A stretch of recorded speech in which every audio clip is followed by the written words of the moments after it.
के मार्ग में बाधक बन रही थी। देश के अंदर कश्मीर में उग्रवाद को पनपा रही थी।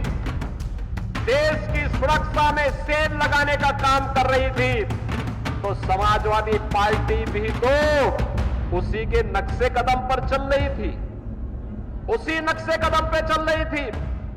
गुंडागिर्दी की चरम, अराजकता की चरम, हर दूसरे तीसरे दिन एक दंगा और माफिया के साथ इनके रिश्ते।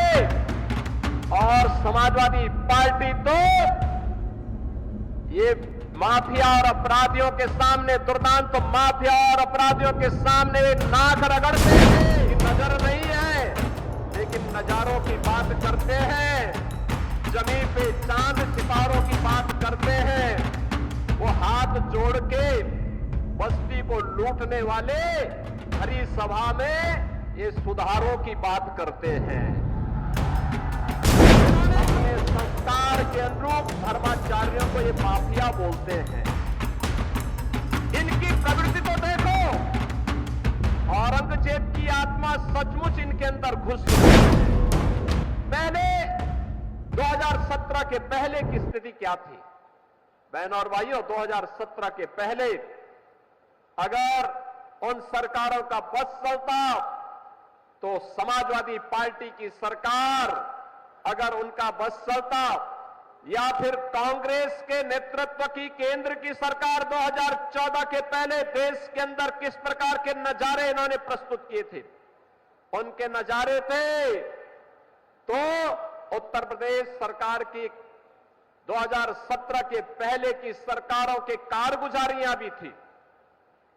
वे लोग आज दावे तो बड़े बड़े करते हैं, लेकिन इनके काले कारनामों को अगर आप एक एक करके देखना प्रारंभ करेंगे तो आपको एहसास होगा कि वास्तव में ये लोग केवल, इनके बारे में मुझे एक शायर की बात याद आती है कि नजर नहीं है लेकिन नजारों की बात करते हैं। जमीन पे चांद सितारों की बात करते हैं। वो हाथ जोड़ के बस्ती को लूटने वाले भरी सभा में ये सुधारों की बात करते हैं। इन्होंने लूटा है।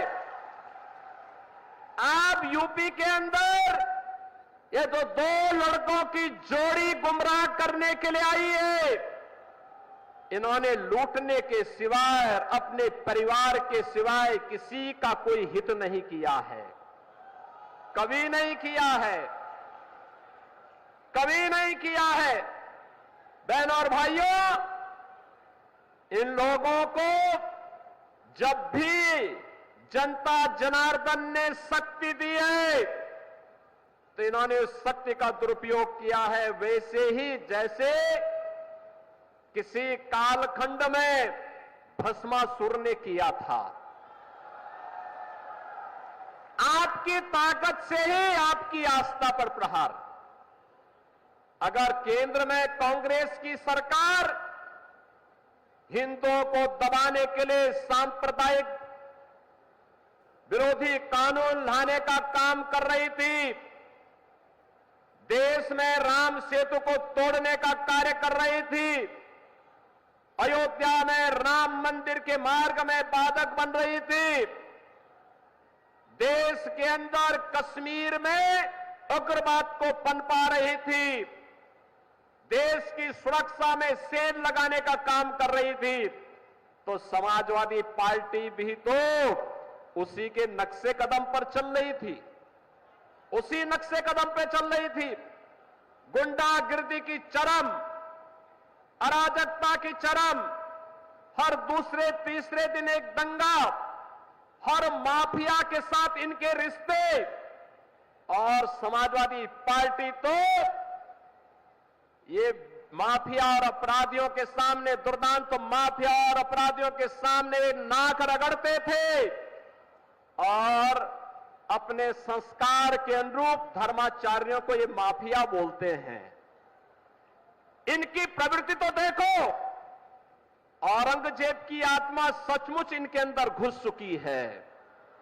औरंगजेब की आत्मा इस कदर घुस चुकी है कि भारत की धर्म और संस्कृति के प्रतीक धर्माचार्यों को ये माफिया कहते हैं, और जो संगठित अपराध में लिप्त थे, भूमाफिया, वन माफिया, पशु माफिया या संगठित अपराध में संलिप्त माफिया को के सामने ये लोग घुटना टेक करके नाक रगड़ने का काम करते थे, युवाओं का शोषण करते थे, किसानों को आत्महत्या करने के लिए मजबूर करते थे, व्यापारियों को प्लान करने के लिए मजबूर करते थे, और इन्हीं के कारण कैराना जैसी घटनाएं घटित हुई।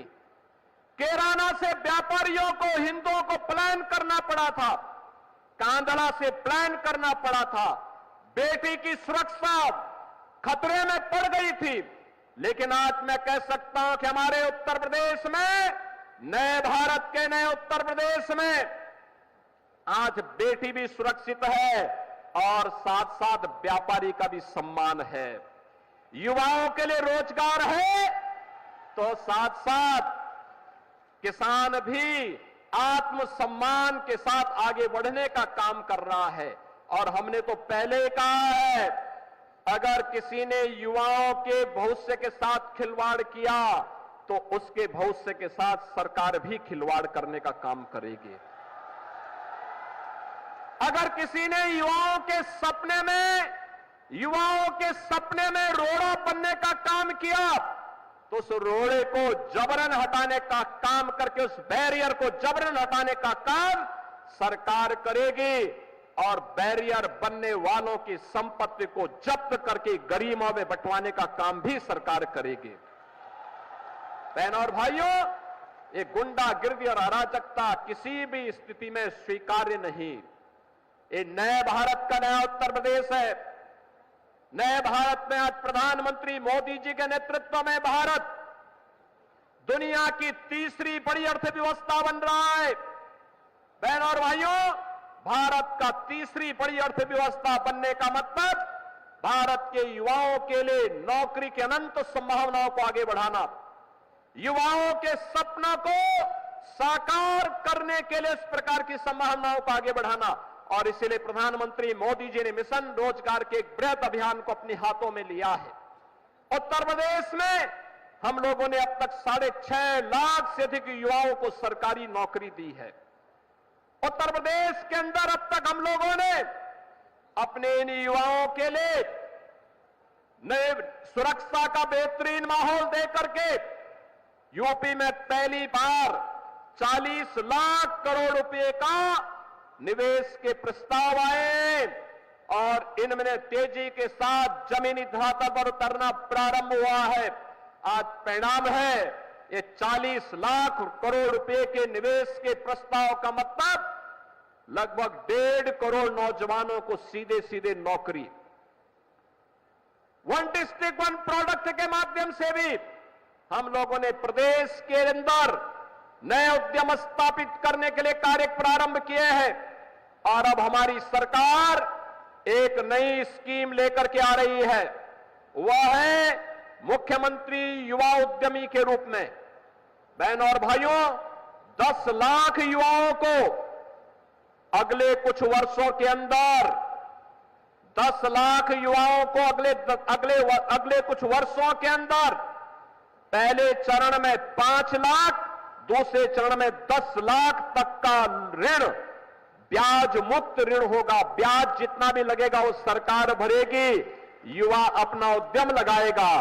एमएसएमई उद्योग के लिए 1000 दिनों तक एनओसी की बाध्यता समाप्त, सारी औपचारिकता 1000 दिन तक होती रहेगी। आप अपना कार्य आगे बढ़ाइए।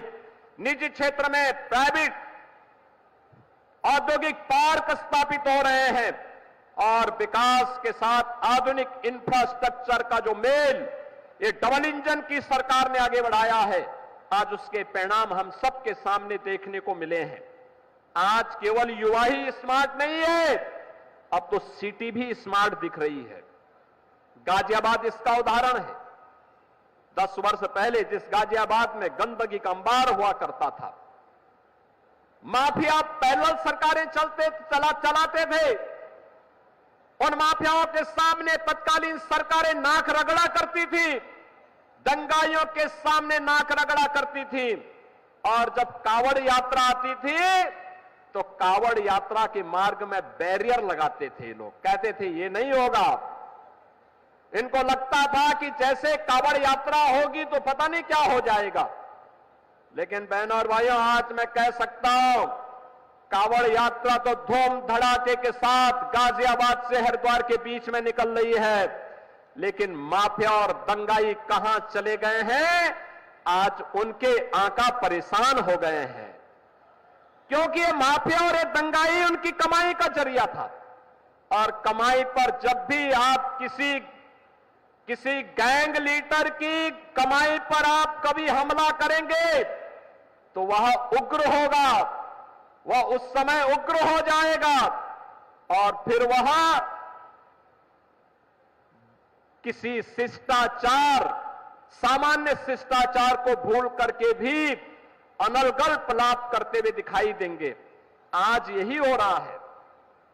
कांग्रेस हो या समाजवादी पार्टी, इन्हें न देश की चिंता है न समाज की चिंता है, इन्हें न आपकी आस्था की चिंता है न युवाओं की चिंता है, इन्हें तो केवल अपने परिवार की चिंता है। परिवार पर आधारित इन पार्टियों का देश के प्रति, समाज के प्रति कोई दायित्व नहीं रह गया है। ये केवल और केवल अपने संकीर्ण स्वार्थों के लिए समाज को बांटेंगे, जातीयता के नाम पर आपस में लड़ाने का काम करेंगे, वर्ग संघर्ष की स्थिति पैदा करेंगे और वर्ग संघर्ष की स्थिति पैदा करते हुए फिर दंगाइयों को लूटपाट करने, बेटी की सुरक्षा के साथ खिलवाड़ करने की छूट देंगे। आपने देखा होगा पिछले कुछ दिनों में जितने भी दरिंदे पकड़े जा रहे हैं, बेटी की सुरक्षा के साथ खिलवाड़ करने वाले, इनके संबंध समाजवादी पार्टी से ही सबके संबंध हैं। यानी समाजवादी पार्टी इन दरिंदों का आज एक गैंग बन चुका है और यह इन दरिंदों को, चाहे वह अयोध्या में समाजवादी पार्टी के नेता के द्वारा एक गरीब निषाद बेटी के साथ किया गया व्यवहार रहा हो, या इनका नवाब ब्रांड, कन्नौज का नवाब ब्रांड हो, ये सभी आज समाजवादी पार्टी की पहचान बन चुकी है। लेकिन मैं आपको आश्वस्त करने के लिए आया हूं, ये डबल इंजन की सरकार समाजवादी पार्टी के इस मॉडल को पूरी तरह ध्वस्त करने का काम करेगी। बेटी की सुरक्षा हो या व्यापारी का सम्मान या फिर आम किसान या जनता जनार्दन की सेवा के लिए किए जा रहे प्रयासों में इनके द्वारा जो बैरियर लगा करके अव्यवस्था पैदा करने का कुत्सित प्रयास हो रहा है, इसको एक झटके में उखाड़ने का काम करेगी और ये डबल इंजन की सरकार आज उसी मजबूती के साथ काम कर रही है। बहनों और भाइयों, ये डबल इंजन की सरकार आपको रोजगार देने के लिए प्रतिबद्ध है। ये स्वामी विवेकानंद युवा सशक्तिकरण योजना के अंतर्गत मिलने वाला ये टैबलेट और स्मार्टफोन हम 2 करोड़ युवाओं को देने जा रहे हैं। ये 2 करोड़ युवा तकनीकी रूप से सक्षम होंगे तो भारत की जीडीपी में योगदान देंगे। ये 2 करोड़ युवा तकनीकी दृष्टि से सक्षम होंगे तो इन्हें नए रोजगार की संभावनाएं आगे बढ़ेंगी। ये 2 करोड़ युवा अगर नौकरी और रोजगार के साथ जुड़ते हैं तो उत्तर प्रदेश भी भारत के विकास में ग्रोथ इंजन की भूमिका के साथ आगे बढ़ता हुआ दिखाई देता है।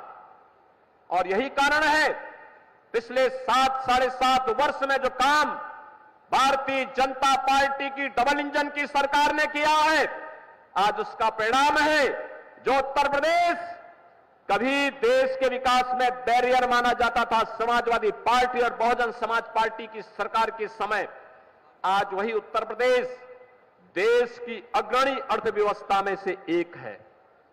समाजवादी पार्टी की सरकार के समय 7वीं अर्थव्यवस्था के रूप में उत्तर प्रदेश था, आज उत्तर प्रदेश नंबर 2 की अर्थव्यवस्था बन चुका है।